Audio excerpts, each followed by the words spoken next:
The Earth's atmosphere glittered with an iridescent blue that Talia had never seen on any other planet. From her observation pod floating invisibly above the Pacific Ocean, she documented the swirling weather patterns and the teeming life forms below. As the chief xenobiologist on this research mission, her task was simple: observe and record, never engage. For centuries, her species, the Valari, had studied countless civilizations across the galaxy. Earth was merely the latest in a long list of developing worlds worthy of study. But something about this planet tugged at Talia in ways she couldn't explain. Perhaps it was the diversity of life, the unpredictable weather systems, or the curious bipedal species that dominated its surface. Humans fascinated her. Unlike the Valari, who lived solitary lives, coming together only briefly for scientific collaboration or reproduction, humans seemed to crave constant connection. They formed bonds, families, friendships, and romantic partnerships that lasted decades. Such behavior was alien to her people, who had evolved beyond the need for emotional attachment. At least, that's what she had always been taught. Observation cycle complete, the ship's AI announced. Commencing atmospheric analysis. Talia acknowledged the update with a subtle neural command. Begin night cycle observation of human settlement patterns in coastal regions. As her pod descended through wispy clouds toward a small coastal town, a warning flashed across her neural interface. A system's malfunction, minor, but enough to require recalibration. She directed the pod to a secluded beach for repairs, landing silently among tall grasses and dunes. The night air was cool against her luminescent skin as she stepped outside to check the external sensors. The sound of waves crashing against the shore was hypnotic, so different from the sterile silence of deep space. "Hello? Is someone there?" The voice startled her. Talia froze, her natural camouflage response failing in her moment of surprise. She stood exposed, her translucent skin glowing softly in the moonlight, face to face with a human male. "Whoa," he said, backpedaling slightly, eyes wide. "You're not from around here, are you?" She should have activated her emergency protocol. She should have retreated to her pod and departed immediately. Contact with pregalactic species was strictly forbidden. But something in his eyes, curiosity rather than fear, made her hesitate. "No," she replied, her universal translator converting her harmonics into human speech. "I am not." He stepped closer, cautiously. He carried what appeared to be an observation device, a telescope, her database supplied, and wore clothing typical of humans in this region. His face was illuminated by moonlight, revealing a warm expression that triggered an unfamiliar sensation in Talia's chest. "I'm Ethan," he said, keeping a respectful distance. "Ethan Reeves. I come here most nights to stargaze." He gestured to his telescope. "Guess I finally found what I've been looking for."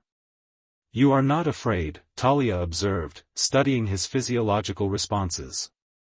His heart rate was elevated, but not at panic levels. Terrified, actually, he admitted with a small laugh. But also, amazed. "Are you studying us?" The directness of his question surprised her. Among the Valari, communication was precise but impersonal. This human spoke with a warmth that seemed to invite connection. "Yes," she answered truthfully. "I am a xenobiologist. I study life forms across the galaxy. And here I thought I was special," Ethan joked, his smile creating strange resonances in Talia's perception. For the first time in her long research career, Talia felt compelled to engage beyond scientific necessity. "Would you show me what you observe through your device?" she asked, pointing to his telescope. Their fingers brushed as he guided her to the eyepiece, and an electric sensation coursed through her. The Valari were touch telepaths, capable of sensing emotions through contact. But her species had never experienced such intensity from any other life form before. In that moment of connection, she glimpsed fragments of his consciousness, wonder, excitement, loneliness, and something else she couldn't identify. Something the Valari had no word for. "That's the Andromeda Galaxy," Ethan explained, unaware of the profound exchange that had just occurred. "Over 2 million light-years away." "Yes," Talia whispered, still processing the lingering echo of his emotions. "Though from where I come from, we call it Neltharia, the spiral of beginning." As they talked through the night, sharing knowledge of stars and planets, Talia realized she had broken the most fundamental rule of her mission. Yet watching Ethan's face light up with each new revelation about the universe, she couldn't bring herself to regret it. For the first time in her long, solitary existence, Talia experienced something her species had evolved beyond, or perhaps, had never truly known. Connection. The coastal lighthouse stood sentinel over the churning waters below, its beam cutting through the evening fog. Inside, Ethan cleared books and star charts from his small kitchen table, creating space for the unusual dinner he had prepared. "Sorry about the mess," he said, catching Talia examining the constellation maps pinned to every available wall surface. "Astronomers aren't known for their organizational skills. Your living space contains information density comparable to our knowledge chambers," Talia replied, her luminescent skin shifting subtly with her curiosity. 2 weeks had passed since their chance encounter on the beach, and each meeting had drawn her further from her mission parameters. Ethan set down 2 plates, one with human food and another containing synthesized nutrients compatible with Valari physiology.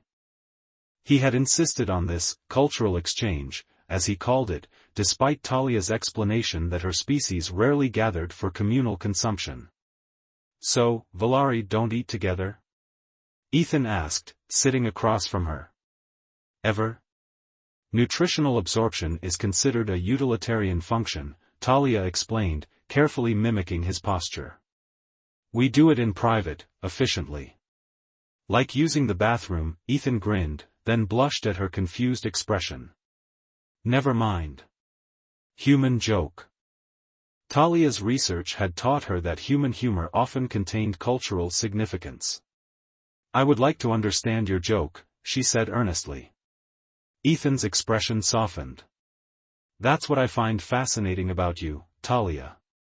You're literally from another world, yet you're curious about something as simple as a bad dinner joke." As they ate, Talia observed the ritual aspects of the human meal, the way Ethan paused between bites to speak, how he seemed to derive pleasure not just from the sustenance but from sharing it with another. The concept was foreign to her people, who viewed most biological functions as mere necessities. "Why do humans create ceremonies around natural processes?" she asked, watching him sip from his glass. Ethan considered her question.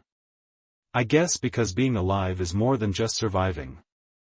We find meaning in the small things we share with others." He hesitated, then asked, "Don't Valari feel lonely?" The question struck Talia like a solar flare. "We do not have this concept. We exist as individuals who occasionally cooperate for mutual benefit. No families. No partnerships. We reproduce through genetic donation. The offspring are raised collectively by designated educators." Talia paused, suddenly aware of how clinical her description sounded. "We do not form pair bonds like humans." That sounds. Ethan searched for the right word, efficient. It is. And yet, watching the play of emotions across Ethan's face, efficiency seemed suddenly inadequate. After dinner, they walked along the cliffside path beside the lighthouse. The night was clear, stars scattered across the sky like luminous seeds. Ethan pointed out constellations, telling stories of ancient humans who had mapped meaning onto random stellar arrangements. "That makes little scientific sense," Talia observed, but she found herself captivated by the myths nonetheless. "Science explains how the stars burn," Ethan replied, "but stories tell us why we look up at them in the first place." When a cool breeze swept in from the ocean, Ethan instinctively placed his jacket around her shoulders. The unexpected gesture, and the warmth of the garment still carrying his body heat, sent a cascade of sensations through Talia's touch-receptive skin. "I'm sorry," he said, misinterpreting her momentary stillness. "I forgot your species might have different, personal space rules." "No," Talia said quickly, pulling the jacket closer. "It is informative. Valari touch is primarily utilitarian or medical. This protective gesture is new to me." They reached a small bench overlooking the ocean. As they sat, their hands accidentally brushed, and once again Talia experienced that strange telepathic connection. This time, she recognized the emotion she had been unable to name before: affection. "Your species has developed remarkable social behaviors," she said, trying to maintain scientific objectivity despite the flutter in her chest. "Physical proximity seems to reinforce your emotional connections." Ethan laughed softly. "You make holding hands sound like an anthropological study." "Is that what this is called?" Talia asked, looking down to where their fingers now rested centimeters apart. With gentle deliberation, Ethan moved his hand over hers. "This is holding hands," he said quietly. The telepathic connection blossomed instantly, stronger than before. Talia felt a rush of warmth, nervousness, and something deeper, a longing that echoed strangely within her, as if awakening an evolutionary memory her species had long forgotten. "Your emotional patterns are complex," she whispered, not withdrawing her hand despite knowing she should. "That's one way of putting it," Ethan smiled. "Another way is saying I like you, Talia. A lot. And I think that terrifies us both for completely different reasons." The honesty of his statement was disarming. Among the Valari, such direct emotional expression would be considered unnecessary, even inappropriate.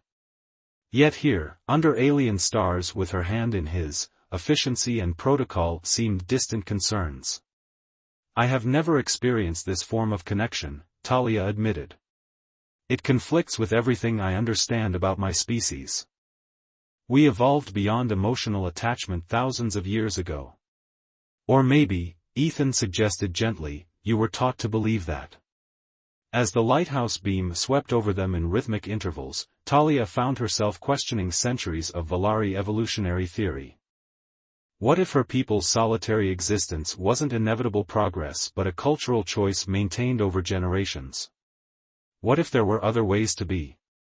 Later that night, when Ethan walked her back to her concealed observation pod, he hesitated at the threshold of her alien technology.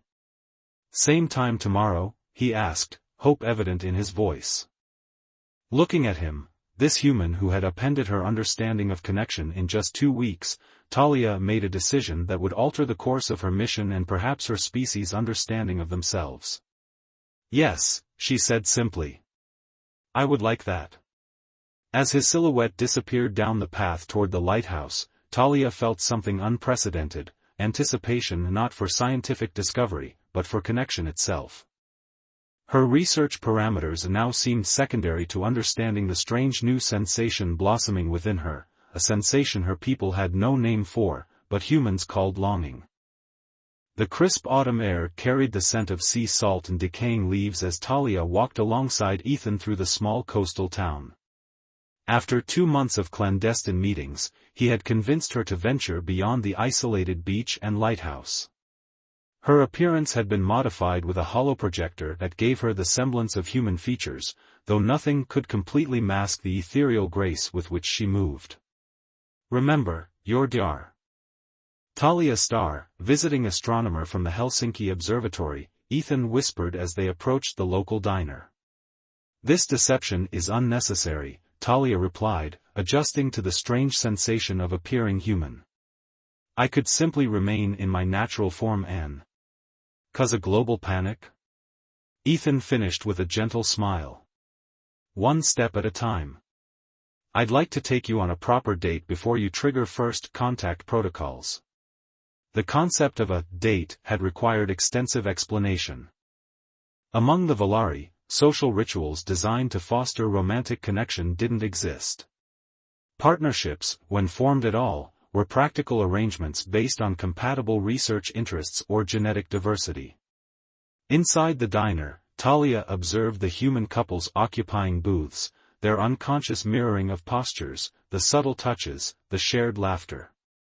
She attempted to replicate these behaviors, but her movements remained slightly too precise, her reactions a half-second delayed. "Everyone is staring at us," she noted quietly. "That's because you're beautiful," Ethan replied, then blushed.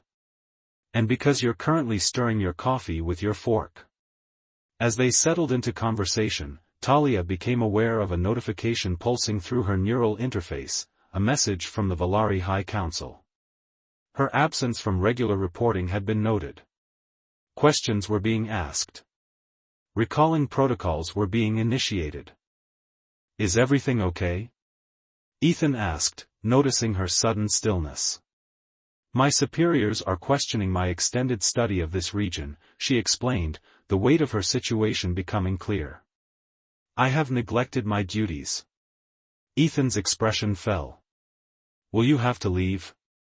Before she could answer, the diner door chimed, and a tall man in a government-issue suit entered, scanning the room with practiced efficiency. Talia's biometric scanners identified the insignia on his concealed badge, Department of Extraterrestrial Assessment and Containment. "We need to go," she whispered urgently. "Now." They slipped out the back door as the agent questioned the waitress. Outside, rain had begun to fall, pattering against the pavement as they hurried toward Ethan's truck. "How did they find us?" Ethan asked, his voice tight with worry as they drove away. "Your government has been monitoring unusual atmospheric disturbances since my arrival," Talia explained. "My cloaking systems are not perfect." She paused, looking at the rain-streaked window. "Nor, it seems, is my judgment." Back at the lighthouse, Talia paced the small living room while Ethan closed the blinds and checked that they hadn't been followed. "I have compromised both our positions," she said, her holographic disguise flickering to reveal her true form, luminescent skin glowing with stress patterns. "My superiors demand my return. Your government suspects my presence." Ethan approached her slowly. "So both our worlds want to keep us apart." "It is the logical outcome," Talia replied, though the thought brought an unfamiliar ache. "Valari protocol prohibits emotional entanglement with study subjects. Your government would view me as a potential threat." "And what do you want?" Ethan asked, his voice soft but insistent. The question startled her. In her centuries of existence, personal desire had never factored into her decisions. The mission, the research, the advancement of knowledge, these were the only considerations. "What I want is irrelevant," she began automatically, then stopped. I don't know how to want things for myself." Valari are taught that individual desire leads to inefficiency. Ethan took her hands, the touch telepathy immediately connecting them. Through the link, she felt his frustration, his fear of losing her, and something deeper, that same emotion humans called love, now stronger than ever. "That's not true, Talia," he said. "I've watched you these past months. You chose to meet me each night. You chose to learn about human customs. You're choosing right now, whether you recognize it or not." The rain intensified outside, drumming against the lighthouse windows. Through their connected hands, Talia allowed herself to truly feel, not just sense, Ethan's emotions. And in doing so, she recognized her own. "I want to stay," she whispered, the admission both terrifying and liberating. "I want to understand this connection between us." Ethan's relief washed through their bond. "Then we'll find a way." That night, as government helicopters searched the coastline and her ship sent increasingly urgent recall commands, Talia made a decision that violated every protocol of her mission. She used her advanced technology to mask both their biosignatures, creating a sanctuary from detection inside the lighthouse.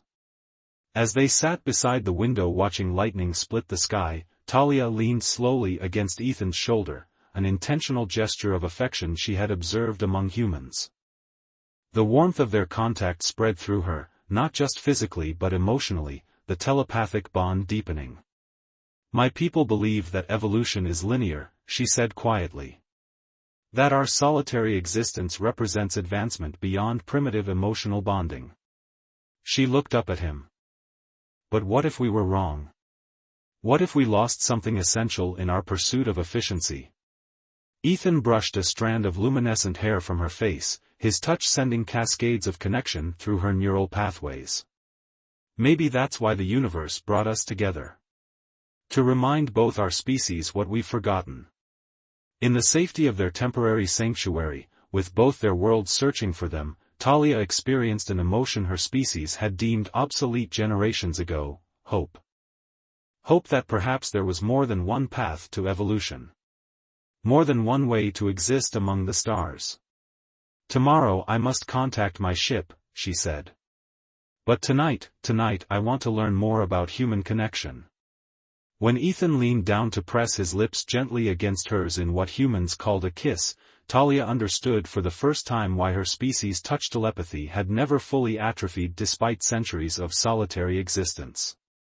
Perhaps some evolutionary adaptations weren't meant to be outgrown but rediscovered. As the storm raged outside, two beings from different worlds found shelter in each other's arms, bridging a gap between species that the universe had never anticipated, and creating something entirely new in the process. The crystalline spires of Valeria glittered under the light of twin suns, casting prismatic patterns across the great assembly hall. Talia stood before the scientific council, her luminescence dimmed in the formal posture of deference. Beside her, Ethan gazed upward at the soaring architecture, trying to maintain his composure despite being the first human to set foot on this distant world. Researcher Talia, intoned Elder Nyx, her ancient form pulsing with skeptical patterns, you have violated our most sacred protocols by bringing this specimen to our homeworld. With respect, Elder, Talia replied, her voice steady despite her trepidation, Ethan is not a specimen. He is my chosen companion. A ripple of dissonant light patterns, the Valari equivalent of murmurs, swept through the assembled council members. The concept of a chosen companion was archaic, a relic from their pre-Enlightenment era thousands of years past. The human shows remarkable adaptability, acknowledged Elder Vex, the youngest council member. He has survived our atmosphere without deterioration. Thanks to Talia's modifications, Ethan added, his translator converting his words to the harmonic frequencies the Valari used for formal communication. And I came voluntarily. I wanted to understand her world. The council's luminescence flickered with surprise at his direct address. Specimens did not speak at council meetings. Impossible, declared Elder Nyx. The human's primitive neurological structure cannot comprehend the complexity of our society. They are a pair-bonding species driven by biological imperatives we transcended millennia ago. Talia stepped forward, her light patterns shifting to the formal configuration of scientific presentation. I request permission to present evidence contradicting this assumption. After a moment of silent communication among the elders, Nyx gestured assent. For 6 standard cycles, I have maintained a telepathic bond with Ethan that exceeds documented parameters of interspecies communication, Talia explained, projecting data streams into the shared consciousness of the council. His neurological responses suggest compatibility with our touch telepathy that defies our existing models. Curious, admitted Elder Vex, examining the data. But this could be an anomaly. It is not, Talia countered. In my research, I discovered ancient texts in your private archives, Elder Nyx. Texts suggesting that our species' move toward solitary existence was not evolutionary but cultural, a deliberate choice following the Great Rationalization. The council chamber erupted in patterns of agitation. Elder Nyx's form pulsed with indignation. Those archives are restricted. Because they contradict our foundational beliefs, Talia pressed. Our ancestors chose isolation, believing emotional connections created vulnerability. But what if they were wrong? Elder Vex approached Ethan, her luminescence shifting to the gentler patterns of scientific inquiry. Human, you claim to have formed a bond with researcher Talia. Describe this experience in your terms. Ethan looked at Talia, drawing strength from her encouraging glow. On Earth, we call it falling in love. It's when another person becomes as important to you as yourself, sometimes more so. When their happiness matters as much as your own. The concept registered as foreign to the assembled Valari, whose society had been built on intellectual cooperation divorced from emotional connection. A primitive response, Elder Nix dismissed. Biochemical reactions to ensure reproductive success. With respect, Elder, Ethan replied calmly, if that were true, why would I cross 20 light-years to stand before you? There's nothing reproductive about that choice. His words resonated through the chamber, causing subtle shifts in the light patterns of younger council members. Talia felt a surge of pride at his eloquence. I propose an experiment, she said, stepping to Ethan's side. Allow me to demonstrate our bond through public telepathic connection. Gasps rippled through the assembly. Public telepathic sharing was unprecedented in modern Valari society, considered too intimate for observation. After tense deliberation, Elder Vex overruled Nix's objections. We will observe. For science. Talia turned to Ethan, their eyes meeting in silent understanding. She extended her hands, and he took them without hesitation. As they touched, their telepathic connection blossomed visible to all, a swirling aurora of shared consciousness that expanded beyond their physical forms. The assembled Valari witnessed something none had seen in generations, the harmonious merging of two minds across species boundaries, creating patterns of complexity and beauty that transcended either individual consciousness. Through their connection, the council experienced echoes of human emotion, not the crude, uncontrolled surges they had been taught to expect, but rich, nuanced states that complemented rather than overwhelmed rational thought. They sensed Ethan's wonder at the universe, his respect for knowledge, his capacity for selfless action, and beneath it all, his profound connection to Talia. When they finally separated, the chamber remained silent for long moments. Remarkable, Elder Vex finally said, her luminescence patterns showing genuine awe. This bond, it has qualities our historical records describe from before the Great Rationalization. Precisely, Talia agreed. What we abandoned as primitive may have been essential. Not all evolution moves in a single direction. In the days that followed, Ethan became something of a reluctant celebrity among the younger Valari. They observed him with scientific curiosity that gradually transformed into genuine interest. Some even requested limited telepathic contact, tentative explorations of connection that left them thoughtful and changed. In their private dwelling, Talia and Ethan watched the night sky through a crystalline dome, the unfamiliar constellations glittering above them. Your people are starting to accept us, Ethan observed, his fingers intertwined with hers in the human gesture that had become their habit. Some are, Talia agreed. The younger generations especially. They've begun questioning our solitary traditions. She turned to face him, her luminescence shifting to the intimate patterns only he had learned to read. Elder Vex has proposed a cultural exchange program. Other humans could visit Valeria under controlled conditions. Ethan smiled. And Valari could visit Earth?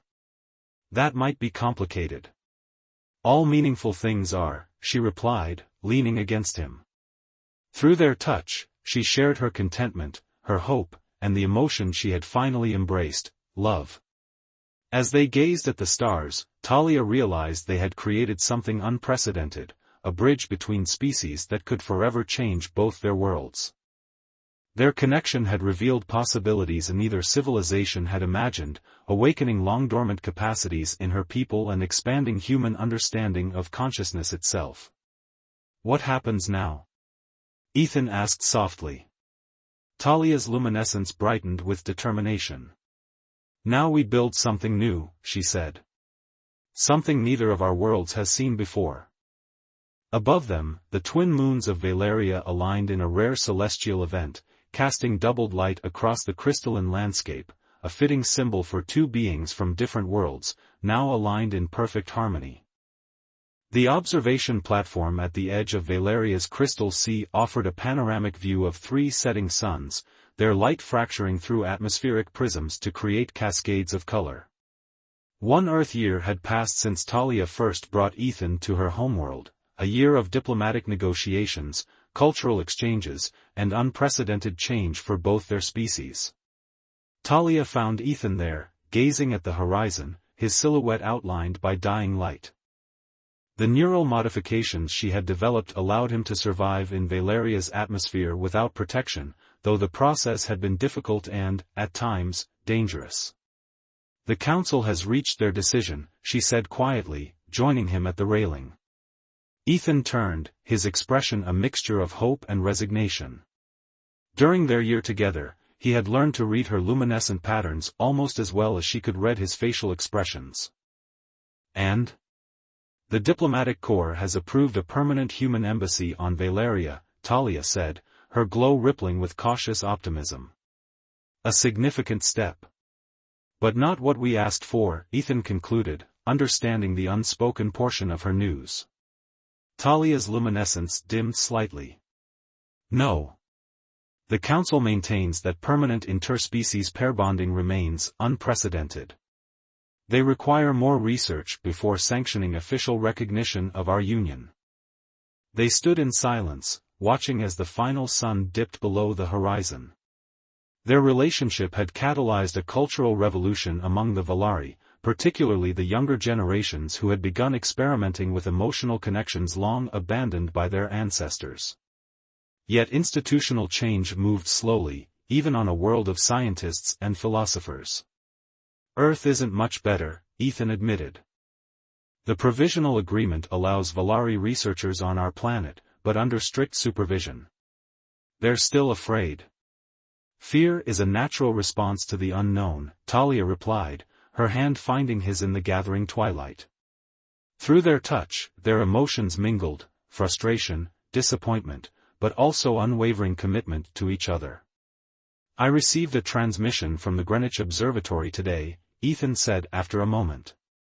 "They've offered me the director position. 3 years of guaranteed funding for collaborative research with Valari astronomers."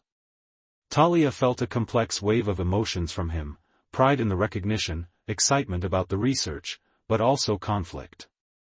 "You would return to Earth," she said, understanding immediately. "I would have to," he confirmed. "At least initially, to establish the program."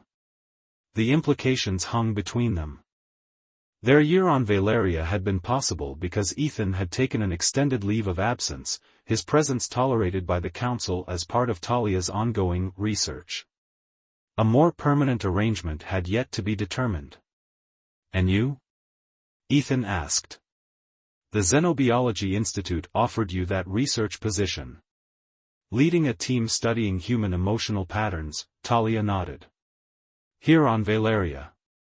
The distance between their worlds, 20 light-years of cold, empty space, seemed suddenly vast and insurmountable. Even with advanced transportation, regular commuting between planets remained impractical.